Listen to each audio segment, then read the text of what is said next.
প্রিয় বন্ধুরা, আসসালামু আলাইকুম। প্রাথমিক শিক্ষার্থীদের পিইএসপি উপবৃত্তি কীভাবে আপনারা নতুন শিক্ষার্থী এন্ট্রি করবেন সেটা আজকে আপনাদের সাথে শেয়ার করব। প্রথমে আপনারা আইডি এবং পাসওয়ার্ড দিয়ে লগ ইন করে নেবেন। লগ ইন করে নেওয়ার পর আপনাদের সামনে ঠিক এরকম ইন্টারফেস চলে আসলে আপনারা চলে যাবেন, উপরের দিকে পেয়ে যাবেন 3 লাইনস অপশন, এখানে একটি প্রেস করে দিবেন। প্রেস করে দেওয়ার পর আপনারা এখানে পেয়ে যাবেন ড্যাশবোর্ড। ড্যাশবোর্ডের মধ্যে আপনারা পেয়ে যাবেন প্রাথমিক নির্বাচন অপশন, জাস্ট এখানে একটি প্রেস করে দিবেন। প্রেস করে দেওয়ার পর এখানে অনেকগুলো অপশন পাবেন, এর মধ্যে থেকে নতুন শিক্ষার্থী এন্ট্রি এই অপশনটি এখানে একটি প্রেস করে দিবেন। প্রেস করে দিলে আপনাদের সামনে ঠিক এরকম ইন্টারফেস চলে আসবে। এরকম চলে আসলে প্রথমে আপনাদের যে কাজটা করতে হবে আমি একদম প্রথম থেকে আপনাদেরকে দেখিয়ে দিচ্ছি। প্রথমে খেয়াল করেন এখানে দেওয়া আছে শিক্ষাবর্ষ 2024, বাই ডিফল্ট দেওয়া থাকবে, আপনাদের কিছু করার প্রয়োজন নাই। এরপরে ডান পাশে দেওয়া থাকবে অর্থবছর 2024-25, এটাও বাই ডিফল্ট দেওয়া থাকবে, আপনাদের হাত দেওয়ার কোনো দরকার নাই। এরপর প্রথমে দিতে হবে আপনি যে শিক্ষার্থীর তথ্য এন্ট্রি করবেন, প্রথমে দিবেন তার ব্যক্তিগত তথ্য, জন্ম সনদের নম্বর। এখানে জন্ম সনদ দেখে জন্ম সনদের নম্বরটা অবশ্যই ইংরেজি অক্ষরে পূরণ করবেন। এরপরে যেটা করবেন, ডান দিকে চলে আসবেন। ডান দিকে চলে এসে এখানে দিয়ে দেবেন শিক্ষার্থীর জন্ম তারিখ। জন্ম তারিখ দেওয়ার পর এই যে খুঁজুন বাটন, এখানে একটি প্রেস করে দেবেন, তার জন্ম তারিখটা অটো চলে আসবে। এরপরে যেটা করতে হবে, শিক্ষার্থীর নাম বাংলায়, যখনই আপনি জন্ম তারিখ দিয়ে সার্চ দিবেন শিক্ষার্থীর নাম বাংলায় অটো চলে আসবে। এরপর শিক্ষার্থীর নাম ইংরেজি, এটাও কিন্তু অটো চলে আসবে। তারপরে যে কাজটা করতে হবে, ডান পাশে এখানে আপনাদেরকে দিতে হবে আপনি যে শিক্ষার্থীর তথ্য এন্ট্রি করতেছেন তার ভাই বোন কতজন দিয়ে দিবেন। ক্ষুদ্র নৈগোষ্ঠী কি না ড্রপ ডাউন বাটনে প্রেস করে হা হলে হা দিবেন, না হলে না দিবেন। এরপর জাতীয়তা অবশ্যই বাংলাদেশি, আমাদের বাংলাদেশের, এটা বাই ডিফল্ট আছে, এটা ধরার দরকার নাই। এরপরে এদিকে আপনাদের পরে যে কাজটা করতে হবে, জেন্ডার নির্বাচন করুন। এখানে আপনি শিক্ষার্থীর জেন্ডারটা যখনই জন্ম সনদ দিবেন তখন এটা অটো চলে আসবে, না আসলে ছেলে বা মেয়ে টিক দিয়ে দিবেন। জন্মস্থান নির্বাচন করুন, শিক্ষার্থী কোন জেলাতে জন্ম তা এই ড্রপ ডাউন বারে প্রেস করে সিলেক্ট করে দিবেন। এরপরে এদিকে শিক্ষার্থীর ধর্ম নির্বাচন করুন।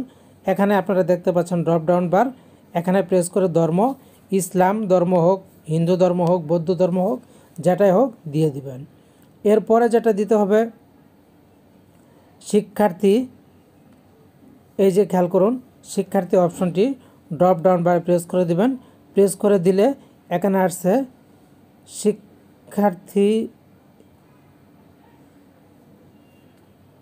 তো বন্ধুরা, এখানে শিক্ষার্থী ড্রপ ডাউন প্রেস করে দিয়ে দিবেন। এরপরে এদিকে শিক্ষার্থীর মাতার এনআইডি নম্বর, এনআইডি কার্ড দেখে দিবেন। এরপর মাতার জন্ম তারিখ, এখানে মাতার জন্ম তারিখটা দিয়ে দিবেন। দিয়ে দেওয়ার পর এখানে খুঁজুন বাটন, এখানে প্রেস করে দিবেন। প্রেস করে দিলে সাথে সাথে যেটা হবে, এখানে আপনার যে শিক্ষার্থী আছে তার মাতার যে নামটা, মাতার নামটা এখানে দেখতে পাচ্ছেন, মাতার নাম বাংলা, এটা কিন্তু চলে আসবে। এরপরে এখানে যেটা করবেন, মাতার নাম ইংরেজি, মাতার নাম ইংরেজিটাও কিন্তু বাই ডিফল্ট চলে আসবে। এরপরে এদিকে মাতার মোবাইল নাম্বার, মায়ের অবশ্যই একটি মোবাইল নাম্বার দিবেন যেটা মায়ের এনআইডি কার্ড দিয়ে রেজিস্ট্রেশন করা এবং নগদ অ্যাকাউন্ট খোলা আছে, সেই নাম্বারটা এখানে দিবেন। এরপরে দিতে হবে পিতার তথ্য, পিতার এনআইডি নাম্বারটা এখানে বসিয়ে দিবেন। আর লাল স্টার দেওয়া প্রত্যেকটি ঘর কিন্তু অবশ্যই পূরণ করতে হবে। পিতার এনআইডি বসিয়ে দেওয়ার পর পিতার জন্ম তারিখটা দিয়ে দিবেন। এখানে পিতার জন্ম তারিখ দিয়ে খুঁজুনে সার্চ দিবেন, অটো চলে আসবে। অটো চলে আসলে পিতার যে নামটা আছে এখানে খেয়াল করুন, পিতার নামটা হচ্ছে বাংলা, পিতার নাম বাংলায় চলে আসবে। এরপর ডান পাশে পিতার নাম ইংরেজি, এটাও কিন্তু অটো চলে আসবে। এরপরে পিতার মোবাইল নাম্বার, পিতার যে মোবাইল নাম্বারটা এই ঘরটাতে আপনারা বসিয়ে দিবেন। তো এই তথ্যগুলি, সাধারণ তথ্যগুলি দেওয়ার পর এরপর ব্যক্তিগত তথ্য দিয়ে আপনাকে ঠিকানা দিতে হবে। প্রথমে দিতে হবে বর্তমান ঠিকানা। বর্তমান ঠিকানার মধ্যে যেটা আপনাকে দিতে হবে, খেয়াল করুন বিভাগ কিন্তু অটো থাকবে, জেলা অটো থাকবে, উপজেলা অটো থাকবে। আপনি শুধু পৌরসভা, union, city corporation drop down বারে প্রেস করে সিলেক্ট করে দিবেন।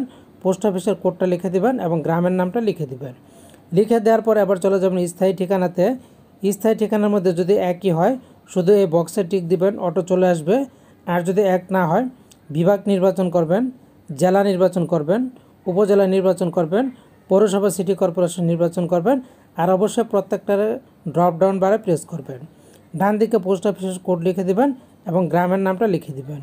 এই সবগুলি লিখে দেওয়ার পর এবার দিতে হবে শিক্ষার্থীর বর্তমান শিক্ষাগত তথ্য।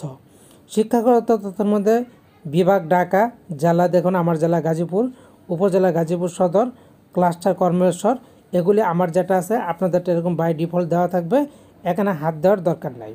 এরপরে এখানে ডান পাশে থাকবে শিক্ষা প্রতিষ্ঠানের নাম, শ্রেণী নির্বাচন করবেন ড্রপ ডাউন বারে প্রেস করে। এরপরে শিফট নির্বাচন করবেন, যদি শিফট থাকে তাহলে এখানে ড্রপ ডাউন বারে প্রেস করে দিয়ে দিবেন, না থাকলে প্রযোজনায় সিলেক্ট করে দিবেন। শাখা দিবেন, যদি না থাকে তাহলে প্রযোজনায় সিলেক্ট করে দিবেন। এরপরে নিচে যেটা দিবেন এখানে রুল নাম্বার, শিক্ষার্থী যে শ্রেণীতে পড়ে তার সেই রুল নাম্বারটা এখানে দিয়ে দিবেন। দিয়ে দেওয়ার পর এবার আপনাকে দিতে হবে অভিভাবকের তথ্য। অভিভাবকের তথ্যের মধ্যে প্রথমে হচ্ছে সম্পর্ক নির্বাচন করবেন, শিক্ষার্থীর সাথে অভিভাবকের কী সম্পর্ক সেটা দিবেন। অভিভাবকের আইডি দিবেন, তারপরে অভিভাবকের জন্ম তারিখ, এটা দিয়ে সার্চ দিবেন। সার্চ দিলে অটো চলে আসবে, এখানে অভিভাবকের নাম বাংলায় চলে আসবে, ইংরেজিতে চলে আসবে। এরপরে ডান পাশে অভিভাবকের মোবাইল নাম্বার দিবেন। আরেকটি কথা হচ্ছে আপনি যদি মাতার সকল তথ্য দেন, পিতার সকল তথ্য দেন, মাতার মোবাইল নাম্বার দেন, তাহলে এই অভিভাবকের তথ্যটা পূরণ না করলেও চলবে, এটা না করলেও হয়ে যাবে।